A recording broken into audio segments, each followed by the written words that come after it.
Hey everybody, welcome back to the channel. As stated at the end of the last video, I'm going to be continuing on with the wiring of the dash switches.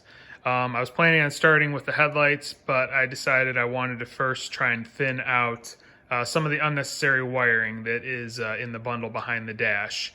It just seemed like I said previously, there were just too many connectors that weren't being used, clipped wires, things like that were just tucked off to the side. So what I did is I was hunting around on the internet. I found a nice diagram that somebody had put together that's all in color and really gives you a good idea of what goes where, so I can tell what's needed and what is not needed. So I unwrapped the rest of the looms that were behind the dash area here, and I'm going to start going through and clipping out and removing anything that's not needed. And then I can, retape everything that we're keeping, and it should just, clean things up a lot, make it look a lot nicer, a lot less miscellaneous wires that aren't needed floating around, just kind of streamline things and make it easier to work on in the future. So I'm going to insert a photo of the diagram that I found. Again, I was just Googling. It was on one of the Mustang forums. It's a really nice diagram, so hopefully I'll help anybody in the future.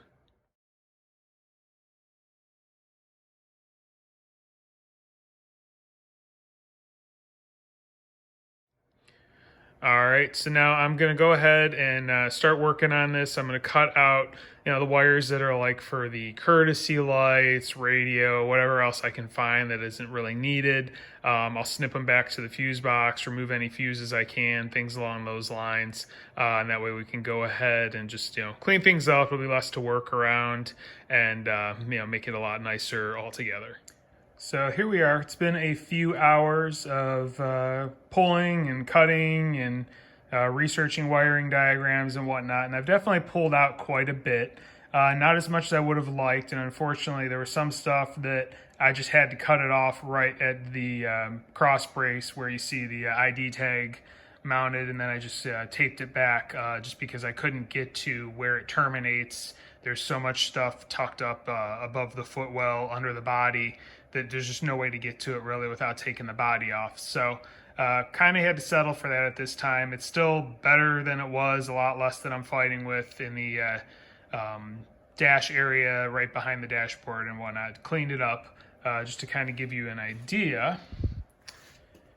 Here is the wiring I pulled out along with this vehicle. It looks like it has an 87 to 93 harness in it because that little black box there is the low fluid light sending unit, relay, module, whatever it is. I guess those 3 years of Mustangs or those 4 years of Mustangs had special low fluid lights on the dash, and that's the control box for those. So pulled that out, pulled some wiring out. This box is basically all of the electrical tape that I pulled out. There's quite a bit in there. So next step is going to be just kind of segregating things how they're supposed to be and just retaping things, clean it up a little bit. And then once that's done, I can go ahead and get to work on the light switches and relays. So I've gone through and done a little bit more taping and bundling of wires. So it's I'm a lot happier with how it looks at this moment. Also did some repairs to the hood or the horn wiring because when I was going through cutting wires, the way it had been previously routed, it was going through some of the stuff that I had to cut out. So I actually was able to shorten things up and don't have so much wiring for the horn. So everything is now rewired for that, so we should be good to go there. So next step is going to be getting the relays mounted for the headlight switches. I'll need one separate for the high beam, one separate for the low beam, and then I'll just tie everything together into the switches, and that should pretty much do it with the dash work that I'm doing here and all the stuff behind the dashboard. I did just run the car as well because it's pretty nice here, and as I open the garage up, and I did confirm that as far as the heater goes, as long as I leave it in the heat position, once I do turn the blower motor on, it does open up the flap door via vacuum. So I should be able to go ahead and close out, cover up the two things here for where you would attach defroster hoses, because I don't have a defroster in this car. I don't really need it. I'm not going to have a top for it or anything, so really don't plan on driving it in the rain. So that shouldn't be an issue for me at all. So really only worried about the heat portion of it, just in case it gets a little chilly for my wife. So that'll be down the road when I go ahead and put the gauges in those two lower spots. So now it's time to start wiring the headlights and running lights. I'm going to start with the running lights. These are pretty easy to do. For that, you're going to need to grab the switch that went into the headlight switch. It's the rectangle with 6 wires coming out of it. Wires you're going to need there is the tan with white stripe, and that is the power from the fuse box that would go to the marker lights. And then on the other side of that, there are 2 brown wires bundled together, and those are the marker light circuits. So what I'm going to do with those is I'm going to hook those into the headlight switch, which I have down here. And I did kind of mark off the terminals I need to use. Number 1 terminal, which is on the end here, that is going to be the power feed for the switch. This tab right here, which is number 4, that will be the power from the switch to the marker lights. And then the tab down here that I have marked is HL. That's what's going to go into the high-low switch to feed the relays for the headlights, which we'll be working on that once I get these resolved. All right, so as you can see, I cut the wires that I needed. These are the 2 that I had to cut out of that connector. This has got the 2 tan wires that go to the lights. I extended it, hooked it up to the right terminal on the switch, which is the number 4 terminal on the switch. Again, Lucas switch. And then the tan with white wire, I extended that as well, hooked it up to the number 1 point on the switch, which is the power lead. I did notice that the switch was upside down from when I installed it earlier, so I had to fix that. Flipped it upside down and kind of remarked the aluminum behind it, just so I remember what goes where in the future. And as far as the extensions and the soldering, I used again those solder connectors that had the solder inside of them, and then put heat shrink tubing over them. And then same thing on the end, I used crimp style connectors and then put heat shrink tubing over the crimps. So now turning it on, flip the switch to the running light position, and we have power. The lights are on here in the back, and double check the front. It looks like they're glowing from here, and sure thing, both lights are on in the front as well. So looks like we are good with that portion of the switch. I'm going to flip it up into the headlight position just to make sure everything stays on, but it should based on the wiring diagram I have. And sure enough, I see the yellow glow still there and the red glow here. So we are good with the running light portion of the switch install. So now it's going to be on to mounting the relays and starting to wire the headlights for both the high and the low beams. All right, so before I get these things installed and start wiring them up, I kind of want to give you an idea of the premise of how this is going to work. You can see I have 2 relays here. I've looped the 87 or the power from relay 1 to the 30 on relay 2, which is the power feed to relay 2. What basically the way this is going to work is when you turn the headlight switch from running lights to headlights, it's going to trigger relay 1, which will be going through the high-low switch. That will activate it, so power will be running through it, and it'll go into the relay 2, which will be feeding power to the 87A, which should be the low beam circuit. And then when you activate the high-low switch to high, that'll trigger relay 2 to switch to the 87 circuit, which will be high beams.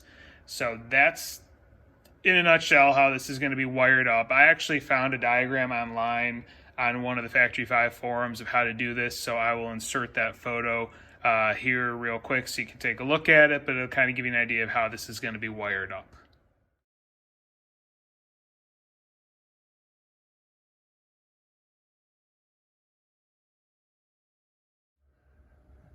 And here the relays are now mounted. I went ahead and spliced the 2 black wires off the relays for ground together, and then grounded them to this ground bolt that was already here. So that's all taken care of. Again, there's the looped wire there. So now I just have to run the 3 additional wires that are remaining from each relay, and get these to the switches and the headlight circuits as necessary. All right, quick progress update. I've got all the wiring done for the relay 1. So basically what I did with that one, as previously stated, I had tied together the output to the input of relay 2. The ground has been grounded. The red wire, which is the 87A on this relay, is not being used, so it's just taped and put off to the side. The blue wire, which is the 30, I believe, on the relay 1, is tied to the blue with orange stripe wire that is in the 4-wire high-low circuit for the headlights, because that is the constant feed to the headlight to the actual headlights. So that is now the main feed going into relay 1, and then the white wire coming off of relay 1, which is going to be the trigger, is tied into the low pin on the high-low switch, and then I've got the power for the high-low switch jumped over to the headlight terminal on the headlight switch. So as of right now, it's working. If I don't have the lights hooked up yet, but when I turn the headlights on, I can hear the relay click just like that. So the relay is working. So next is going to be to run the wires for the the relay number 2, which these are going to be 2 of these. One will go to the high beam, one will go to the low beam, and then the third one will go to the high beam switch on the terminal for the high beams on the high-low switch. So that'll trigger between 87A, which is the low beams, and 87 on that relay, which is going to be the high beams. All right, so I have finished wiring up relay 2. So this one's pretty simple. You are using all 5 wires on relay 2. As previously wired, the black was obviously grounded. The blue was looped to the yellow from relay 1. And then the remaining 3, you have the red goes to the red with black wires. There's 2 of them that come off of the high-low switch from the Mustang harness. The yellow goes to the green with black stripe wires. Again, 2 of them that's coming off of the high-low switch in the Mustang harness. And then the white wire from relay 2 will go down to the high-low switch, and that's what it goes to the high beam terminal right here. So I've now got everything wired up, and it's time to make sure everything works all right. I have already gone through this, so I'll show you that in parking lights are still on, no headlights, and headlights on, and voila, we have headlights shining on the wall in there, along with the parking lights and brake lights, everything. The tail lights still working. You can see them reflecting on the door there. I hit the high-low switch, as done here, and the headlights go out. I did go through and flip the wires back and forth, and the low beam wire works fine on the high terminal when I turn the high beam switch on. So it's telling me that the bulbs that are in here don't have high beam circuits either in them or wired to them. So that's something else I'll have to address. But as far as the wiring for the switchgear works and the relay, we are good to go. That is all in place and wired correctly. So big thing off the list. Basically, I'm now at the point where I just need to clean up the fuse box a little bit, figure out that mounting bracket that I'd ordered, probably get it painted up and whatnot, and then I can just get all this dash work put back together. So I think I'm going to end this video right here. If you like what you see and it's providing good information, there's going to be a lot more to come. So please please subscribe, hit the notification bell. If I do see your channel subscribes to me and it pops up and gives me your name saying you subscribed, I will gladly return the favor, subscribe to your channel. The next video that comes out is likely going to be on the Gladiator. I've got the ARB compressor system, and I want to get that installed before the next trip out to Southington Off-Road Park for off-roading. So that's probably going to be the next thing you see. Then once that's done, hopefully I can get back on the Cobra, get the rest of this dashboard put back together with the fuse box, and then it will be moving on to the brakes on the Cobra. So again, hope you enjoyed. Thanks for watching. Have a great day.